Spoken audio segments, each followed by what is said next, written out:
মাদারীপুর সদর উপজেলার সাউদি ইউনিয়নের 22 নম্বর টুবিয়া সরকারি প্রাথমিক বিদ্যালয়ের প্রধান শিক্ষক খলিলুর রহমানের অবসর জড়িত বিদায় সংবর্ধনা অনুষ্ঠিত হয়েছে।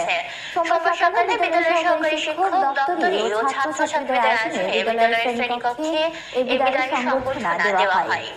এই সময় বিদ্যালয়ের প্রধান শিক্ষক মোহাম্মদ মাসুদ আহমেদের সভাপতিত্বে প্রধান অতিথি হিসেবে উপস্থিত ছিলেন মাদারীপুর সদর উপজেলা সহকারী প্রাথমিক শিক্ষা অফিসার মোহাম্মদ মোহন মিয়া। আরো উপস্থিত ছিলেন বিদ্যালয়ের সহকারী শিক্ষক আসমা আক্তার, মুনমুন খাতুন, মোহাম্মদ জুলিয়া আক্তার, লুৎফান্নেসা, লাকি, সবুজ হাওলাদার, বিদ্যালয়ের দাতা সদস্য নুরুল হক হাওলাদার, বীর মুক্তিযোদ্ধা মালিক মোল্লা, অভিভাবক ফারুক ফকির, শাহিন ফকির, শওকত মোতাব্বর সহ প্রাক্তন ছাত্রছাত্রী ও এলাকার গণ্যমান্য ব্যক্তিবর্গ।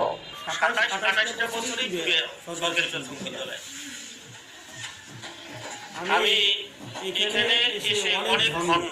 এখানকার লোকজনের যে ভালোবাসা পেয়েছি সেটা আমি কোনোদিন ভুলতে পারবো না। আমি আজকে যখন বিয়ার হাট থেকে নামি তখন আমি আমার এদিকে পা বাড়াইতে পারছি না, যে এই প্রথমে হারিয়ে ফেলেছি। এই কথা আমি আসতে পারবো না। শিক্ষক হিসেবে হয়তো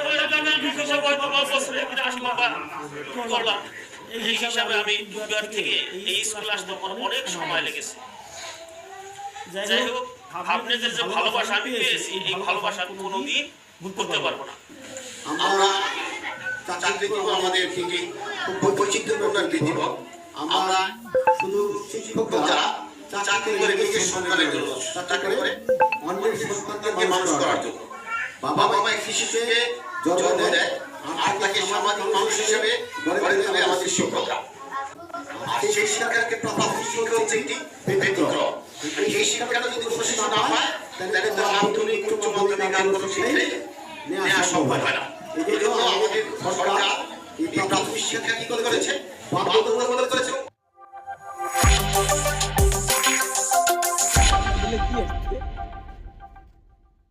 খবর চাঁপাইনবাবগঞ্জ জেলার মাদারীপুর সদর